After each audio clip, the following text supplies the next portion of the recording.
نحمدہ ونصلی علی رسولہ الکریم اما بعد۔ میرے عزیزو، آج میں آپ حضرات کو کچھ ایسی چیزیں بتاؤں گا کہ جن کو اللہ تعالیٰ نے ناپسند کیا ہے ایک ایمان والے کے لیے اور ایک مسلمان کے لیے۔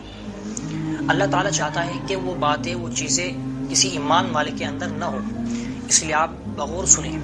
اور اپنے نئے آنے والے ناظرین سے درخواست کروں گا، اگر آپ کو ہمارا بیان اور یہ حدیث اچھی لگے تو آپ لائک کریں اور آگے بھی شیئر کریں۔ حدیث شریف میں آتا ہے کہ نیکی کی جانب رہنمائی کرنا بھی ایسا ہی ہوتا ہے جیسے کہ خود نیکی کرنا۔ اس لیے جو حدیث بیان کی جائے اس کو آپ بغور سنیں اور دوسروں تک بھی پہنچائیں۔ حدیث کیا ہے؟ نبی کریم صلی اللہ علیہ وسلم کا ارشاد ہے، صحیح مسلم میں، صحیح بخاری میں یہ روایت موجود ہے۔ اللہ کے نبی صلی اللہ علیہ وسلم نے ارشاد فرمایا، ان اللہ کرہ لکم ثلاثا، کہ اللہ نے تمہارے لیے تین باتوں کو، تین کاموں کو ناپسند کیا ہے۔ یعنی اللہ نہیں چاہتا کہ کسی ایمان والے کے اندر، کسی مسلمان کے اندر وہ تین باتیں، وہ تین امور پائے جائیں۔ سب سے پہلی بات ہے قیل و قال کرنا۔ قیل و قال کہتے ہیں کہ سنی سنائی بات کو ہانکنا، یعنی ادھر سے کسی نے کچھ بات کہی، آپ نے اس کو سنا اور بغیر کسی تحقیق کے دوسروں کو اس کو پہنچا دیا، اس کو کہتے ہیں قیل و قال کرنا۔ سب سے پہلی بات ہے قیل و قال کرنا، یعنی سنی سنائی بات کو ہانکنا، اس لیے اس بات سے آپ پرہیز کریں۔ دوسری بات ہے اضاعت المالی، مال کو ضائع کرنا، یعنی اللہ تعالیٰ نے آپ کو کوئی چیز نعمت دی ہے، پیسوں کی شکل میں، روپے کی شکل میں یا کسی اور چیز کی شکل میں، اللہ تعالیٰ نے آپ کو کوئی مال دیا ہے تو اس کو ضائع نہ کریں۔ مال کا جو حق ہے وہ آپ ادا کریں۔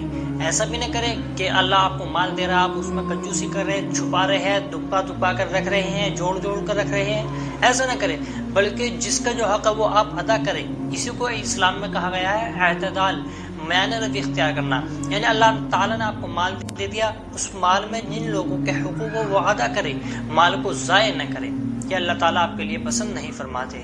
اور تیسرا عمل ہے کثرت سے سوال کرنا۔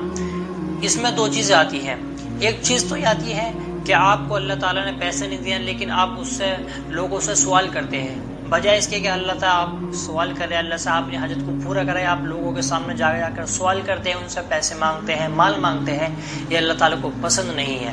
اللہ نے آپ کو نہیں دیا تو آپ اللہ سے طاقت مانگیں، اللہ آپ کو دے گا انشاءاللہ۔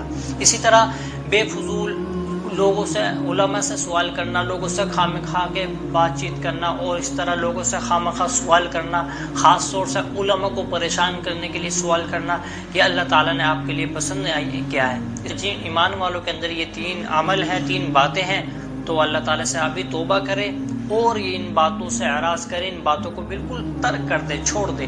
اللہ تعالیٰ عمل کی توفیق عطا فرمائے۔